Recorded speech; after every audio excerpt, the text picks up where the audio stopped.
Let's improve English. Take charge का क्या मतलब होता है, इस वीडियो में मैं आपको बताने वाला हूं। आपने कमेंट करके पूछा है, तो फ्रेंड्स इस वीडियो को देखते रहिए क्योंकि मैं कुछ डेली यूज हिंदी सेंटेंसेस का इंग्लिश ट्रांसलेशन बताने वाला हूं जो आपके लिए बहुत यूजफुल होगा। आप अपने इंग्लिश को इस वीडियो से इम्प्रूव करेंगे, I assure you. So friends, take charge of को हम कैसे यूज कर सकते हैं? इसका मीनिंग होता है कंट्रोल ले लेना या जिम्मेदारी ले लेना किसी चीज की। जैसे As soon as the new boss took charge, I got fired. जैसे ही नया बॉस आया ऑफिस में, जैसे ही नए बॉस ने टेक चार्ज किया, तो टेक चार्ज यहाँ पे करने का मतलब है यानी उन्होंने कार्यभार संभाला, वो आए, सो आई गॉट फायर्ड, उन्होंने मुझे नौकरी से निकाल दिया। जैसे ही नया बॉस आया, मुझे नौकरी से निकाल दिया गया। कोई भी प्रोजेक्ट पूरा कर नहीं पा रहा था तो मैंने उसका जिम्मा लिया, तो यानी कि जिम्मेदारी लेना होता है take charge. Nobody was able to pull off the project. So I took charge of it. So I took charge of it. I took charge का मीनिंग होता है I took the responsibility. I took the responsibility. I took charge. Nobody was able to pull off. Pull off का meaning होता है किसी चीज को pull off करने का मतलब कोई मुश्किल काम है उसको सक्सेसफुली कंप्लीट कर लेना, सो पुल ऑफ करना। सो आई टुक चार्ज मतलब कि I took the responsibility to complete that project. जब मैं बीमार होता हूं तो उसे कोई चिंता नहीं होती। When I become sick, he shows no concern. He shows no concern. यानी वो कोई कंसर्न नहीं दिखाता, कोई चिंता नहीं दिखाता, वो कुछ नहीं फर्क पड़ता उसे। जब मुझे चोट लग गई ना तो तुम्हें कोई चिंता नहीं हुई। When I got hurt, you showed no concern. आपने कोई कंसर्न नहीं दिखाया, कोई चिंता नहीं दिखाई, कोई चिंता नहीं हुई। When I got hurt. वो 50 रुपए कहाँ गए जो मैंने यहाँ रखे थे? कहाँ गए वो 50 रुपए? आज ही मैंने किसी को ऐसा बोलते हुए सुना, तो इसको हम कह सकते हैं Where did the 50 rupees go that I had put here? Where did the 50 rupees go? तो यहाँ पे आप टेंस का ध्यान रखिए। देखिए यहाँ पर दो चीजें हुई हैं, एक तो 50 रुपए रखे गए और दूसरा वो पता नहीं कहाँ चले गए। तो जो चीज पहले हुई है ना उसके लिए पास्ट परफेक्ट आता है, तो पहले मैंने रख दिया था ना, तो इसलिए had put, I had put, where did the 50 rupees go? यानी वो 50 रुपए कहाँ चले गए यार जो मैंने यहीं पे रखे थे? तुमने ही वो उठा के कहीं और रख दिए होंगे। You might have put them somewhere else. You might have put them. यानी आपने रख दिए होंगे। Might have का मतलब होता है जब हम पॉसिबिलिटी बताते हैं कि पास्ट में शायद कुछ ऐसा हो गया होगा, ऐसा हो गया होगा, तुमने उठा के रख दिए होंगे कहीं और। You might have put them somewhere else.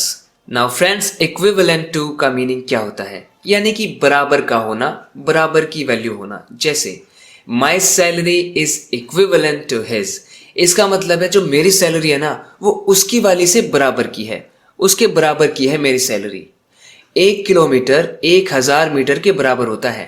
1 kilometre is equivalent to 1000 metres. तो इस तरह से आप इक्विवेलेंट का यूज कर सकते हैं। एक्चुअली में ये भी किसी व्यूअर ने मुझसे कमेंट करके पूछा था। आई होप आपको आंसर मिल गया और आपको समझ में आ गया इसका मीनिंग। फ्रेंड्स, हमेशा मैं आपके सवालों का जवाब देता हूँ। हमेशा मैं ये चाहता हूँ कि ऐसी चीज़ें वीडियोस में कवर करूँ जो सबके लिए बहुत हेल्पफुल हो और आपकी इंग्लिश उससे इम्प्रूव हो, और ऐसी चीज़ आप सीखें, ऐसी चीज़ की आप प्रैक्टिस करें जो कॉमन है, जो ज़्यादातर लोग बोलते हैं, उनका यूज़ करते हैं, और कुछ ऐसे वर्ड्स नहीं है जो बहुत ही बुकिश वर्ड्स है या फिर उनको लोग स्पीच में यूज़ नहीं करते हैं। वैसे वर्ड्स में कराने की ज़्यादा कोशिश करता नहीं हूँ। वैसे नॉलेज के लिए काफ़ी अच्छा होता है। जिन वीडियोज़ को मैं स्पीकिंग को इम्प्रूव करने पर फोकस्ड रखता हूँ उनमें मैं ऐसे ही वर्ड्स और फ्रेजेस आपको बताता हूँ जो अक्सर लोग बोलते हैं, उनका यूज़ करते हैं अपनी स्पीचेस में। और वैसे भी रियल लाइफ से ही मैं लोगों को बोलते हुए सुनता हूँ कि कौन क्या बोल रहा है, कैसे कैसे लोग बातें कर रहे हैं, और फिर मुझे पता चलता है कि लोगों को किस किस तरह की बातें करनी पड़ती हैं, और फिर मैं आपको समझाने की कोशिश करता हूँ कि उन्हें इंग्लिश में हम कैसे एक्सप्रेस कर सकते हैं। फ्रेंड्स, इन सब में मुझे बहुत मेहनत लगती है। फ्रेंड्स, चैनल को सब्सक्राइब जरूर करें अगर इन वीडियो से आपको जरा भी हेल्प मिलती है। मैंने ये देखा है कि कुछ टाइम से तुम उदास हो। मैंने देखा भाई, मैंने ऑब्जर्व किया है। I have noticed that you've been a little sad lately.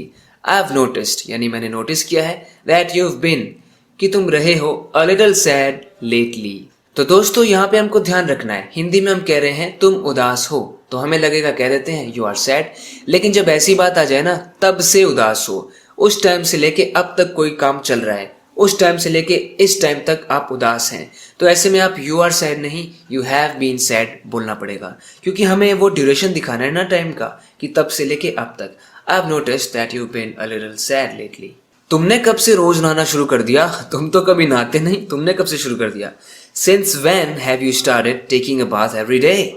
Since when? कब से तुमने रोज नहाना शुरू कर दिया? मैंने कभी नहीं सोचा था कि तुम उसका घर जलाने की हद तक गिर जाओगे। घर जलाने की हद तक इंग्लिश में कैसे कह सकते हैं? I never thought that you would stoop so low as to burn his house. कि तुम उसके घर में आग लगा दोगे। That you would set his house on fire. उसके घर में आग लगा दोगे। You would stoop so low. To stoop so low as to do something मतलब बहुत बुरा करने की हद तक गिर जाना, जैसे हिंदी में कहते हैं। तो इंग्लिश में ये फ्रेज बहुत प्रचलित है, इसे आप यूज कर सकते हैं। He can never stoop so low as to steal. वो कभी भी चोरी करने की हद तक नहीं गिर सकता। वो इतना बुरा काम कभी नहीं करेगा कि वो चोरी करे। He can never stoop so low as to steal. वैसे फ्रेंड्स, stoop का मतलब झुकना होता है, जैसे कि I had to stoop because the door was not high enough. दरवाजा ऊंचा नहीं था तो मुझे stoop करना पड़ा, मुझे झुकना पड़ा। यहाँ पर इस फ्रेज में आप देख रहे हैं stoop का मीनिंग यहाँ पर निकल रहा है कि अपने स्टैंडर्ड्स को इतना नीचे गिरा लेना, इतना कम, इतना खराब काम करना, यानी कि stoop so low as to do something। कुछ हद तक इस समस्या के लिए हम दोनों ही जिम्मेदार हैं। जो ये बखेड़ा खड़ा हुआ है ना, जो ये प्रॉब्लम है, कुछ हद तक हम दोनों ही जिम्मेदार हैं इसके लिए। To some extent we both are responsible for this problem या फिर for this mess। इस mess के लिए, इस प्रॉब्लम के लिए कुछ हद तक to some extent हम दोनों ही रिस्पॉन्सिबल हैं। जो तुम कह रहे हो ना, वो कुछ हद तक सही है। What you're saying is true to some extent. What you are saying, जो तुम कह रहे हो, is true to some extent. वो कुछ हद तक सही है, कुछ सीमा है उसकी। गुनगुने पानी में नहाने का भी अपना ही मजा है। Taking a bath in lukewarm water has its own fun. यानी अपना ही मजा है lukewarm water में भी नहाने का। अब फ्रेंड्स, क्या आपको लगता है कि lukewarm का मतलब सिर्फ गुनगुना पानी ही होता है, यानी गुनगुना ही होता है, यानी थोड़ा गर्म? नहीं, lukewarm का ये भी मतलब होता है जब किसी चीज में अनइंटरेस्टेड होना, इंटरेस्टेड नहीं होना किसी चीज को लेकर, एंथुजियास्टिक नहीं होना। जैसे उसको मेरे प्लान में कोई ज्यादा रुचि नहीं है, कोई रुचि नहीं है उसको। She is lukewarm about my plan. वो lukewarm है। यहाँ पे lukewarm एक एडजेक्टिव है जिसका मीनिंग है not interested, not enthusiastic, not excited about something. So she is lukewarm about my plan.